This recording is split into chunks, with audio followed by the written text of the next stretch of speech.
the attribution category finalist. Please welcome Emil Lauritsen, digital developer GroupM Denmark, talking about a Radisson Hotel Group project. Please come and join us.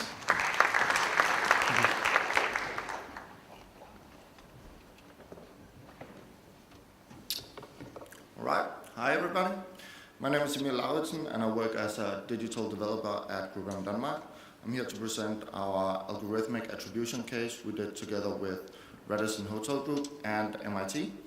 So I'm going to take you through how you can increase your ROI on media based on an attribution study. So to set the scene, how do you, as Radisson Hotel Group, compete in a market where you're up against OTAs like Expedia and Priceline, who has a combined spend of $10 billion a year on Google alone, and who are investing 30 to 40% of their media or of their revenue back into media, when hotel groups like Radisson on average only reinvest 6% back. We have Airbnb, a company that doesn't own a single property, disrupting the way that we as a consumer think about the hospitality industry. So the way we wanted to do this together with Radisson was to get an unbiased view on attribution. So we wanted to figure out which fights are worth fighting or which battles are worth fighting, and to have a crystal clear picture of what we should do. And in order to do so, we teamed up with some brilliant guys from MIT. We wanted to have an unbiased and academic approach to attribution, so we wanted to figure out which models were the best and most scalable ones. So when we wanted to do attribution on a channel conversion level, we needed to have data on every interaction we had with the users.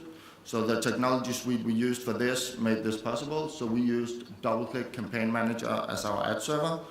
We then utilized the data transfer capabilities in order to get all of these interactions out. We stored them in Google Cloud Storage, used Spark on Amazon EMR in order to do our data cleaning process. We used RStudio as our analytical tool. And then lastly, we used Adobe Analytics as our way of measuring business value. Now, as everybody in here knows, your models are only as good as the data you bring to them. So seeing as our models works on an individual user path level, we needed to filter out all of the cookieless users, as we couldn't combine or connect them to a path. We also wanted to filter out all the unseen ads, as these could in no possible way have had an attributed value to a conversion. Lastly, we only wanted to look at complete paths. So together with Radisson, we decided on a 5-day time window in order to check for the completeness of paths. So before I'm going to go into the models now, but before I do so, we used Shapley values, we used Markov chains, and we also tested out a logistic regression. We found that logistic regression wasn't scalable enough, so I'm not going to show it to you today. So, Shapley values. Basically, Shapley values are based on corroborative game theory. They work by calculating the incremental conversion rates when you add another channel to your marketing mix. Now, Shapley values are theoretically the most fair approach to doing attribution. The problem is that they're really dependent on really rich and dense data with a lot of combinations and permutations. And in reality, when you look at advertiser data, that's really rarely the case. Markov chains, on the other hand, are very flexible and performs really well, even with sparse data. So the way Markov processes works is by looking at a user's propensity to convert as he or she is exposed to another marketing channel. You then calculate the conversion rate by using the removal effect, where you see what happens if you then take a channel out of the mix again. Now, I just want to highlight the time process or the timeline for this project. So we had a 4-month period where we collected the data, cleaned the data, analyzed on it, and then presented our results to the client. The client then implemented these results over a 4-month period, and our business results are then a picture of these 4 months compared to the same time period last year.